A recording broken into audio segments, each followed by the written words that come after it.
Human development index में हम कहां पर खड़े हुए उसकी बात क्यों नहीं करते? मैं 3-4 बस उदाहरण देना चाहती हूँ। 2047 की बात करते हैं। आप आज की बात करिए, आप आज के एजुकेशन सिस्टम की बात करिए, आज के हेल्थ फैसिलिटी की बात करिए, आज के इंफ्रास्ट्रक्चर की बात करिए। जब आप जी रहे हैं 2047 में आप नहीं होंगे, हम जैसे उसके कई लोग नहीं होंगे, लेकिन उसकी बात आप नहीं करते हैं। आप गुमराह कर रहे हैं देश को। मैं इनसे पूछ रही हूँ कि जब बिहार में आरजेडी की सरकार थी, आप मुझे बताइए कितनी बिजली आती थी और आज चल के देखिए कितनी बिजली आ रही है। हर गली हर मोहल्ले में सड़क की हालत देख लीजिए, बिजली की हालत देख लीजिए, पानी की हालत देख लीजिए, खुद शर्म से आ जाएगी आपको। पर मेरा सवाल कंचना जी से है, अभी उन्होंने कर्जे की बात की, तो क्या हमें वो अभी हाल फिलहाल में इंडिया का डेट टू जीडीपी रेशियो क्या है वो बता सकती हैं, और ये बता सकती हैं कि हमारा प्राइस परचेस पैरिटी क्या है? इन्होंने शुरुआत में कहा कि जो रेल हादसे हैं वो बढ़ गए हैं, आंकड़ों के बड़े अच्छे जानकार हैं, तो हमें ये बताएं कि 2004 से लेकर 2014 तक कितने रेल हादसे हुए थे और 2014 से लेकर 2024 तक कितने रेल हादसे हुए? हर कोई देश का चाहता है कि ये देश नंबर 1 पावर बने पूरे वर्ल्ड में, लेकिन कैसे बनेगा सर? 2047 बस चिल्ला देने से बनेगा?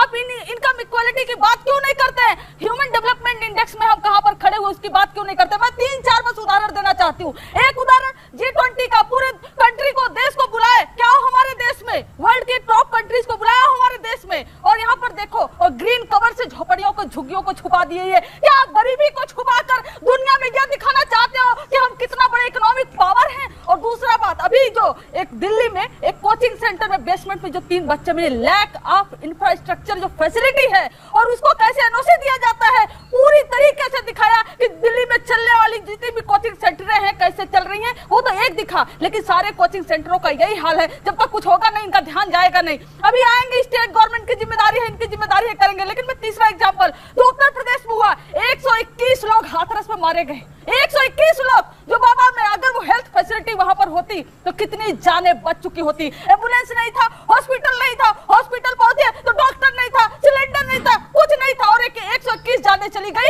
ये उत्तर प्रदेश का हालत है। और 2047 की बात करते हैं। आप आज की बात करिए, आप आज के एजुकेशन सिस्टम की बात करिए, आज के हेल्थ फैसिलिटी की बात करिए, आज के इंफ्रास्ट्रक्चर की बात करिए। जब आप जी रहे हैं 2047 में आप नहीं होंगे, हम जैसे उसके कई लोग नहीं होंगे, लेकिन उसकी बात आप नहीं करते हैं। आप गुमराह कर रहे हैं देश को।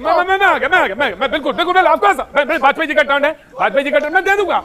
मैं डिबेट नहीं है, मैं दे दूंगा। हाँ जी, क्या नाम है साहब? मेरा नाम मुकेश। पर ये सब्र भी रखना पड़ेगा कि मुझे आता है, मैं बोल सकता हूँ, लेकिन मैं नहीं बोल रहा हूँ। इन्होंने सब बोला, बाबा पे नहीं बोला। बाबा नहीं, कोई बात नहीं। Your view point. जी नाम? मेरा नाम मुकेश है, मैं लालकुंदा का दिल्ली से क्या काम करते हैं आप साहब मुकेश जी? मैं एक ऑयल फील्ड कंपनी में काम करता था, आउट ऑफ इंडिया भी मैं रह के आया हूँ, साइप्रस में भी रहा हूँ, बहुत देशों में भी रहा हूँ मैं। और मैंने वहाँ साइप्रस में देखा, इतना सुंदर देश है, गरीब आदमी भी जो है ना वहाँ झाड़ू लगाने वाला, वो अपनी उसके पास गाड़ी है, अपना बंगला है, अब उसके बच्चे अच्छे स्कूलों में पढ़ते हैं, और शाम को उसको आप पहचान नहीं सकते कि वो मैनेजर है या झाड़ू लगाने वाला। जी बिल्कुल। मैडम बोल रही है कि उसने ये किया, यूपी में ऐसे हो गया, बिहार में वहाँ ये हो गया। ये बिहार का बताएं, बिहार में क्या? मैं रहता हूँ बिहारियों के साथ, मैं ऑयल फील्ड में जब काम करता हूँ ना, दुनिया भर के मजदूर मेरे साथ काम करते हैं, बिहार के होते हैं, आउट ऑफ इंडिया में भी नौकरी करते हैं वो लोग, वहाँ से पैसा बिहार भेजते हैं। आज से नहीं, मैं 47 साल मेरी एज हो गई, इतने सालों से मैं देख रहा हूँ।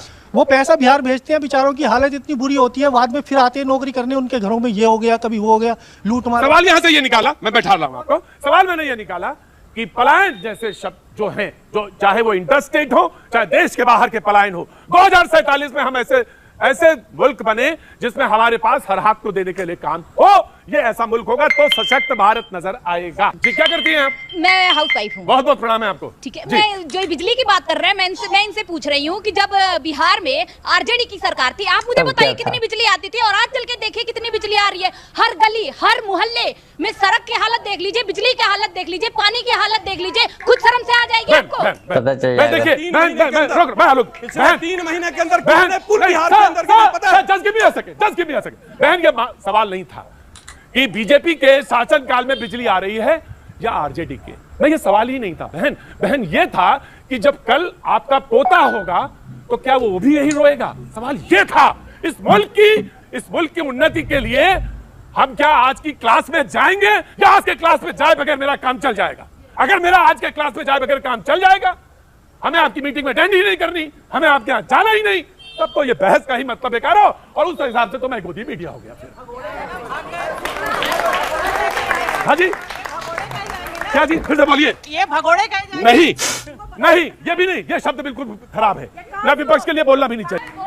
जवाब देना चाहती हूँ। एक ने बोला ये मोदी जी है जो देश को 5th इकोनॉमी बना दिए, और ये मोदी जी है जिन्होंने ब्रिटिश एरा से भी ज्यादा इनकम इनइक्वालिटी ला दी इस देश में। ये मोदी जी है कि हमारा बजट 48 लाख करोड़ का है, लेकिन 2024 और 25 के एंड तक, वित्तीय वर्ष के एंड तक हमारे ऊपर कर्ज 181 लाख करोड़ का हो जाएगा। हमारा जितना बजट है उससे 4 गुना ज्यादा हमारे ऊपर कर्ज हो जाएगा। ये मोदी जी है, ये मोदी जी है कि हमारा 48 लाख करोड़ के बजट में 11 लाख करोड़ रुपए सिर्फ और सिर्फ ब्याज में दिए जाएंगे, और वो मूलधन में नहीं, ब्याज में दिए जाएंगे। और ये मोदी जी है, इसलिए मोदी जी का गुणगान इतना मत करिए। बिहार को जो बजट मिला उसको बता दो, वो सारे के सारे प्रोजेक्ट पहले से आवंटित थे, पास थे, और पैसा ऐसा नहीं कि केंद्र सरकार देगी। केंद्र सरकार फैसिलिटेट करेगी स्टेट गवर्नमेंट को कि वो मनी बोरो कर सके, चाहे वो एशियन डेवलपमेंट बैंक हो, वर्ल्ड बैंक हो, IMF हो, चाहे जहां से वो मनी बोरो कर सके, और वो घाटे में जाएगा।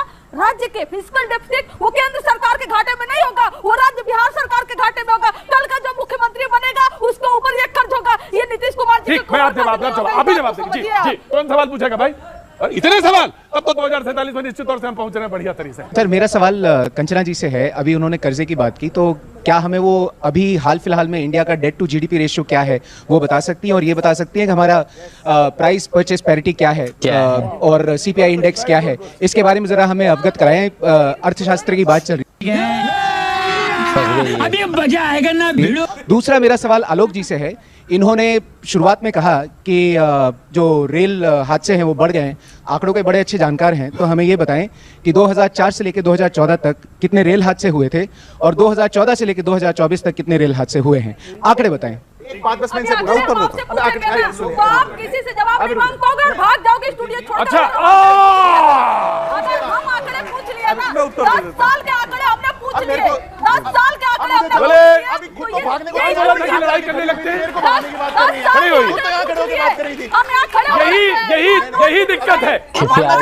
आप कहाँ जाएंगी? नहीं खड़े रही है। हमने आंकड़े पूछ कहीं लिए कहते ना। तो आप भी छोड़ देंगे मैदान, ये भी छोड़ 10 देंगे सेकंड मैदान, ओ भाई, मारो मुझे, मारो मुझे, मारो। कंचना, ये भी छोड़ देंगे मैदान। हम तो कह रही है कि हमारे कंचना, आप बीजेपी बहुत को अच्छी छोड़ डिबेट देंगे करती मैदान। हैं, पढ़ी लिखी डिबेट करती हैं, अच्छी डिबेट करती हैं, नहीं, रिस्पेक्ट है अगर आपकी। ऐसे ही जी, आंकड़े पूछ नहीं, रहे अब मैं बहुत महत्वपूर्ण बात बोलना चाहता हूं। पहले इनको मौका देंगे, उसके बाद हाँ, आपको कुछ बोलना हो तो बोलिए उस सवाल पे। जी, अगर सवाल पे बोलना है तो बोलिए। नहीं, इनके सवाल जवाब में- कहां से बोलेंगे? मेरे को थोड़ा मौका दीजिए आप। मैं बस इतना बोलना चाहता हूं, एक बार मैं इनसे इतना बोलना चाहता हूं। 2 बातें बहुत झूठ की बोली गई, आपके शो को बहुत लोग देखते हैं, वो ठीक होनी चाहिए। डेट टू GDP रेशियो हमारे भाई ने वहां पे बताया 86% है भारत का, 400% कनाडा, US, जर्मनी, किसी का भी उठा के देखिए। जब देश की GDP ज्यादा होती है तो कर्ज ज्यादा मिलता है, ये बच्चा जानता है। RJD वालों को कौन समझाए? मैं तो जिम्मेदारी नहीं ले सकता, पहली बात। अब दूसरी बात, मुद्रा लोन के लिए कही गई। आलोक जी बहुत आंकड़ों के जानकार बन रहे थे, मुद्रा लोन की बात समझते हैं कही, वो। और उन्होंने कहा कि 40 करोड़ लोन दिया गया, और यहां पूछने लग गए आप में से कितनों को मिला? मुद्रा लोन 40 करोड़ यूनिक अकाउंट्स को नहीं दिया गया है। इस देश में स्टार्टअप उद्यमी करने वाले लोग, अगर मैंने इस साल मुद्रा लोन लिया तो अगले साल भी ले सकता हूं। हर साल का डेटा मुद्रा की वेबसाइट में मौजूद है, जाकर के देख सकते हैं, पर बात नहीं करेंगे। पर आंकड़ों की बात करनी है तो इतना बता दीजिए। 3 आंकड़े पूछ रहा हूं। 25 करोड़ लोगों को गरीबी रेखा से बाहर निकाला, आपने कितनों को निकाला था? 3 करोड़ घर हमने दिया, आपने कितनों को दिए थे? 2.86 करोड़ लोगों के घर में हमने बिजली पहुंचाई, आपने कितनों को पहुंचाई